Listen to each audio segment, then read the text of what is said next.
जय हिंद, नमस्कार मेरे दोस्तों। चलिए आज पूरे जोश एवं होश के साथ आज शुरू करते हैं। प्राकृतिक संसाधन क्या है।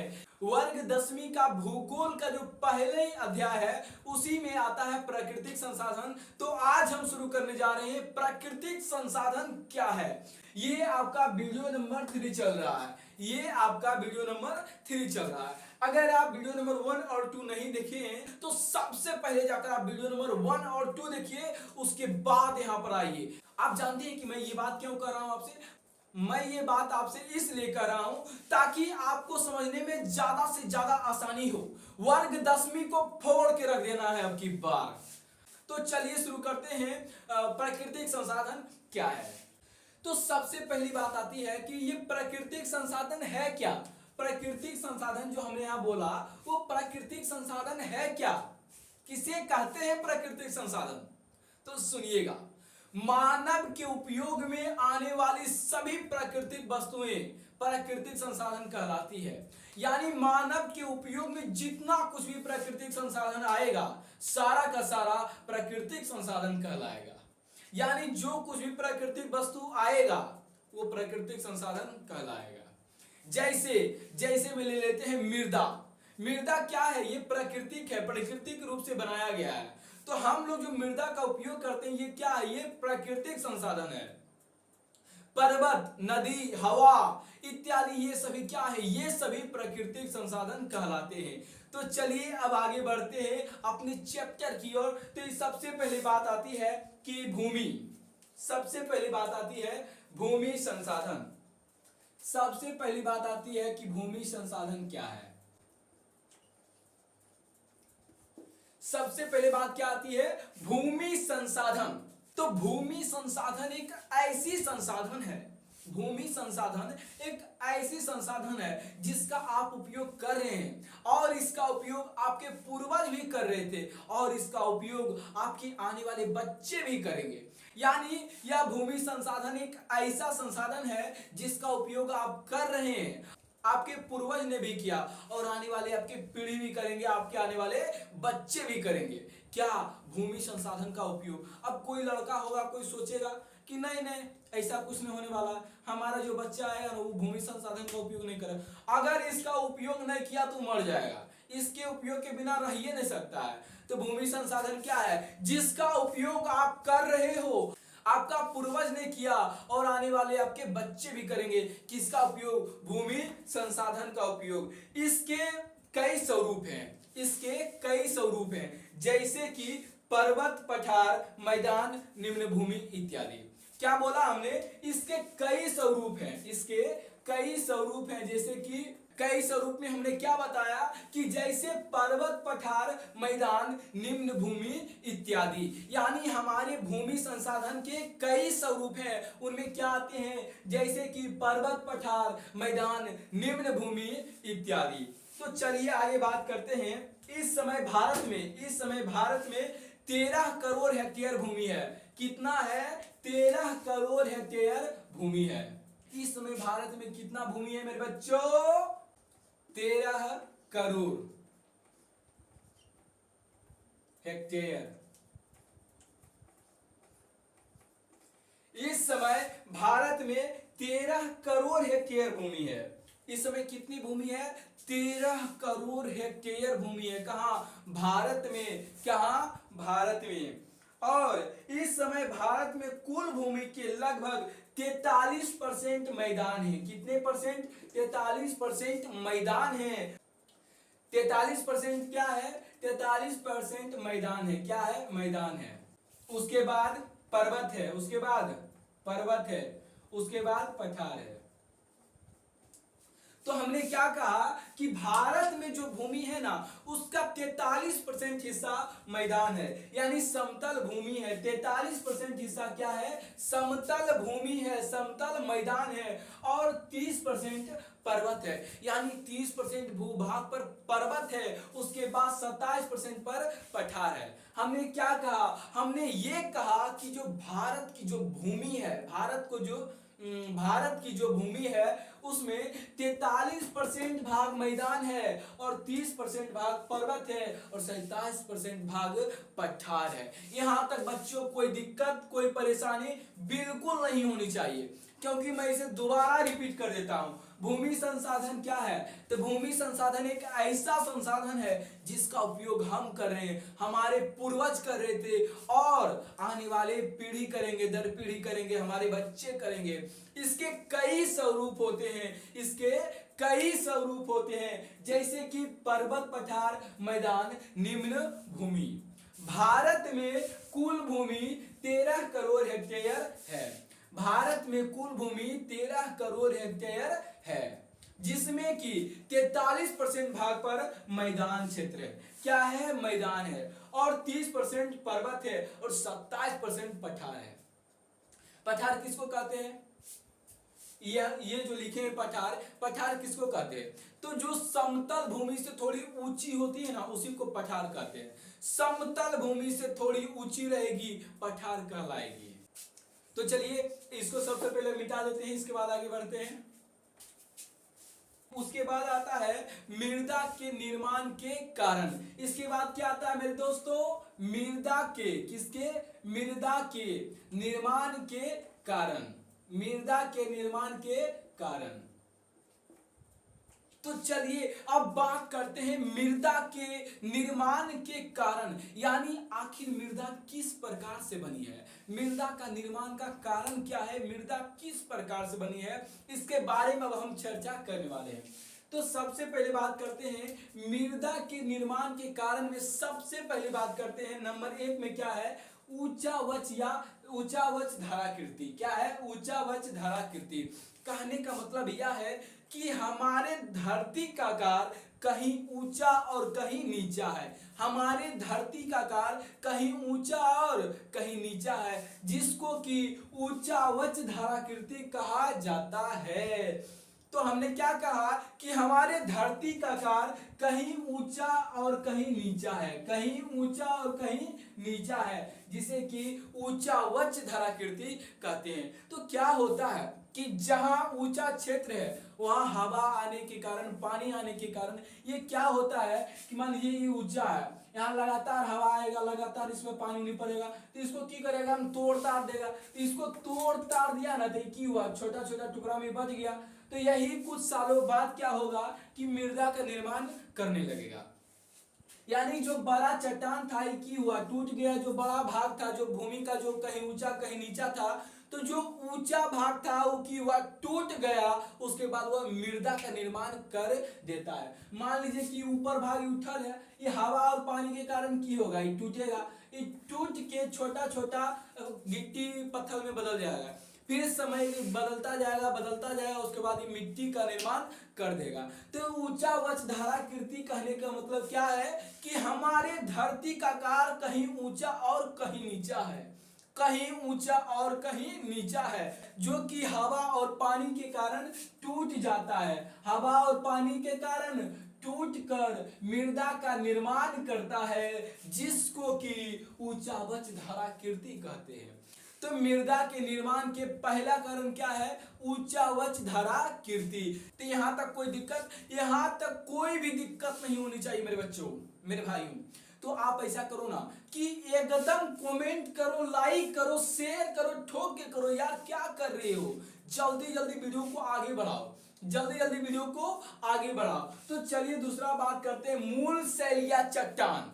मूल शैलिया चट्टान। तो ये मूल शैलिया चट्टान क्या है भाई?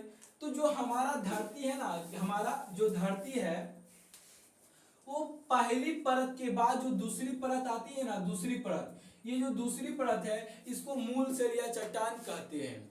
किसको? हमारे पृथ्वी की जो पहली परत है उसके बाद आती है मूल शैलिया चट्टान, जो क्या होता है? हवा और पानी के द्वारा कट जाता है। हवा और पानी के द्वारा कट जाता है, जो कि टूट कर मृदा का निर्माण करता है, जिसको कि मूल शैलिया चट्टान कहते हैं। तो मृदा के निर्माण के पहला कारण क्या है? ऊंचावच धाराकृति। दूसरा कारण क्या है? मूल शैलिया चट्टान। हमारा धरती के दूसरी परत क्या है? मूल शैलिया चट्टान है जो कि हवा और पानी के द्वारा कट जाता है, टूट जाता है, फूट जाता है, उसके बाद वह मृदा का निर्माण करता है।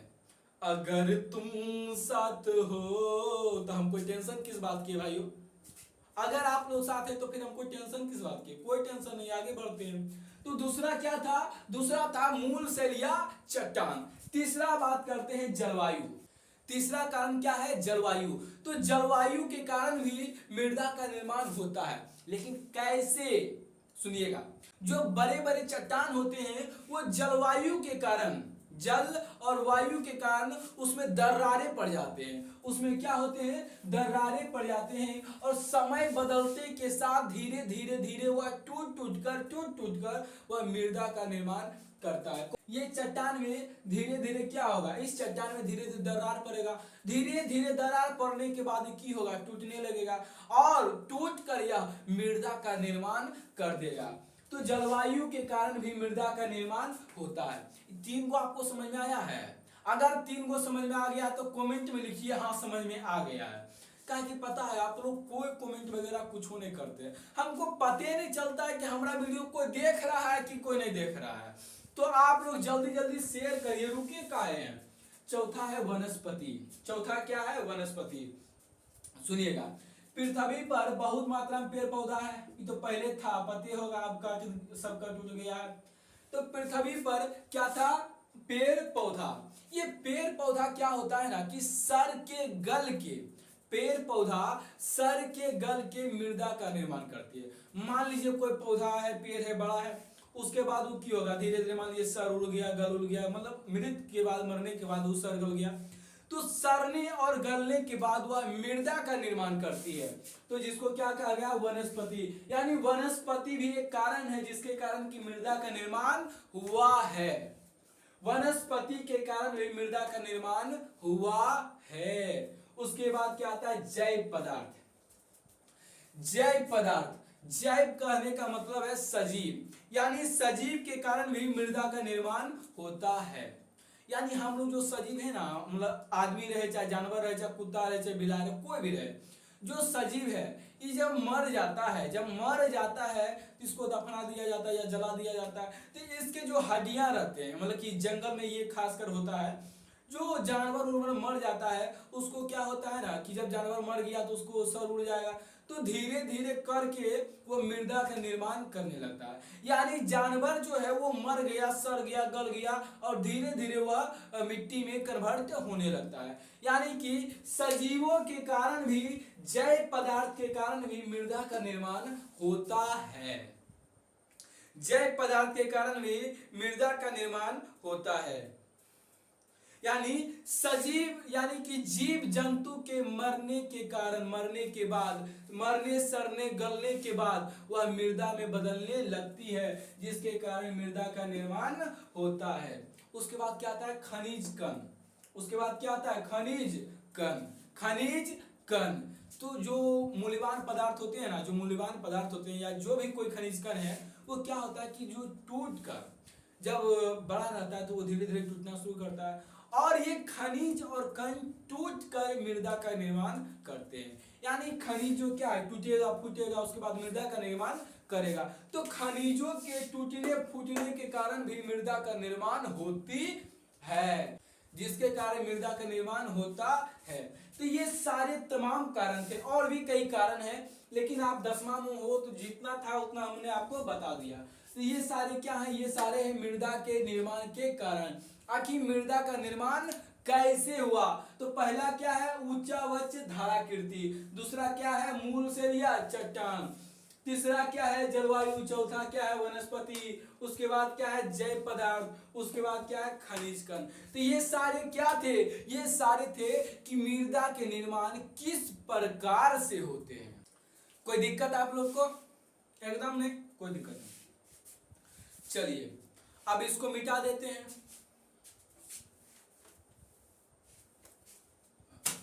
तो चलिए इसके बाद बात करते हैं मृदा के प्रकार। मृदा के प्रकार, इसका कहने का मतलब क्या है? मृदा के कितने प्रकार हैं, सबकी बात अब करते हैं। क्या है? मृदा के प्रकार। मृदा के प्रकार, यानी देखिए जो मृदा है, जो मिट्टी है, इसके गुणों के अनुसार, इसके मतलब उपज के अनुसार बहुत सारे कारण हैं जिसके कारण मृदा को अलग अलग अलग भागों में रखा गया, मृदा को अलग अलग भागों में रखा गया है। तो मृदा के प्रकार, तो मृदा को ना 6 भागों में रखा गया है। कितने भागों में? 6 भागों में, 6 भागों में, 6 भागों में मृदा को 6 भागों में बांटा गया है, जिसमें कि पहला और प्रमुख है कौन? जलोढ़ मृदा। पहला कौन है? जलोढ़ मृदा। कौन है? जलोढ़ मृदा। हाय जी, ब्लू पेनवा को क्या हो गया है? लगता है गर्मी मार दिया है। हमारा ब्लू पेनवा को लग रहा है गर्मी है मार दिया, इसके कारण नहीं चल रहा है। जलोढ़ मृदा। तो पहला क्या है? जलोढ़ मृदा। तो सिंधु, गंगा एवं ब्रह्मपुत्र के द्वारा, नदियों के द्वारा बहा कर लाए गए मिट्टी से जलोढ़ मृदा का निर्माण होता है। मान लीजिए ये कोई नदी है, ये कोई नदी है, इसमें से पानी आ रहा। अरे भैया तुमको क्या हो गया है जी? ये ब्लू पेनमा को बार बार हमको लगता है कि लू मार दिया, गर्मी है इतना भयंकर मार दिया होगा, कोई ठीक नहीं है। तो मान लीजिए कि क्या है? ये नदी है, इसमें से पानी बह रहा है। तो ये जो पानी क्या करता है कि एक स्थान से मिट्टी को उठाकर दूसरे स्थान पर छोड़ दिया, बाढ़ खत्म हुआ, पानी चल गया। तो क्या होता है कि सिंधु, गंगा एवं ब्रह्मपुत्र के द्वारा, नदियों के द्वारा बहा कर लाए गए मिट्टी से जलोढ़ मृदा का निर्माण होता है। तो जलोढ़ मृदा क्या है? सिंधु, गंगा एवं ब्रह्मपुत्र के द्वारा, नदियों के द्वारा बहा कर लाए गए मिट्टी से जलोढ़ मृदा का निर्माण होता है। किससे किससे? सिंधु, गंगा एवं ब्रह्मपुत्र एवं नदियों के द्वारा। सिंधु, गंगा, ब्रह्मपुत्र एवं नदियों के द्वारा बहा कर लाए गए मिट्टी से जलोढ़ मृदा का निर्माण होता है। जलोढ़ मृदा की गठन की बात करें, यानी कि निर्माण की बात करें, तो जलोढ़ मृदा का निर्माण बालू, किसे? बालू, सिल्ट, किसे? सिल्ट, बालू, सिल्ट एवं पढ़ने में इसको थोड़ा कंफ्यूज हो जाते हैं कि लिखा है मृत्तिका से। किसे? मृत्तिका से। यानी जलोढ़ मृदा का निर्माण बालू, सिल्ट एवं मृत्तिका से हुआ है। इतनी पढ़ने में हम हिचकिचा जाते हैं। तो अगर आप लोग को पढ़ने आ रहा है तो इसको पढ़ लीजिएगा। मोह है, फिर री है, फिर त्रो है, हर्षिकर है, फिर को है, आकर है। क्या है? मृत्तिका। यानी जलोढ़ मृदा का गठन यानी निर्माण जो हुआ है बालू, सिल्ट एवं मृत्तिका के द्वारा हुआ है। उसके बाद जलोढ़ मृदा के रंग की बात करें तो जलोढ़ मृदा का रंग, जलोढ़ मृदा का रंग, तो जलोढ़ मृदा का रंग धुंधला से ललिमा लिए भूरे रंगों का होता है। क्या हमने कहा कि धुंधला, अरे भाई की लिख दिया? हाँ ठीक है, धुंधला, धुंधला से ललिमा लिए, धुंधला से ललिमा, धुंधला से ललिमा लिए भूरे रंगों का होता है। कौन रंगों का? भूरे रंगों का होता है। यानी जलोढ़ मृदा का जो रंग है वो धुंधला से ललिमा लिए भूरे रंगों का होता है। भूरे रंगों का होता है। कौन? जलोढ़ मृदा का रंग। तत्व की बात करें, तत्व की बात करें कि इसमें कौन कौन सी तत्व पाई जाती है? इसमें पोटास, कौन? पोटास, पोटास, पोटास, फास्फोरस एवं चूना पत्थर पाया जाता है। फास्फोरस एवं चूना पत्थर पाया जाता है। किसमें? इस जलोढ़ मृदा में। जलोढ़ मृदा में की पाया जाता है? अगर इसकी बात करें तो जलोढ़ मृदा में पोटास, फास्फोरस एवं चूना पत्थर पाया जाता है। उसके बाद अगर बात करते हैं कि जलोढ़ मृदा में फसल कौन कौन होती है, तो जलोढ़ मृदा में फसल धान, गेहूं, चावल, ये सब जो होता है ना, दलहन, तेलहन, ये सब किस में होता है? जलोढ़ मृदा में होता है। किसका किसका खेती होता है? तो धान, दलहन, तेलहन, गेहूं, चावल, जो कुछ है ये सब किस में होता है? ये होता है जलोढ़ मृदा में। किसमें? जलोढ़ मृदा में। तो जलोढ़ मृदा में चावल, गेहूं, दलहन, तिलहन की फसल होती है।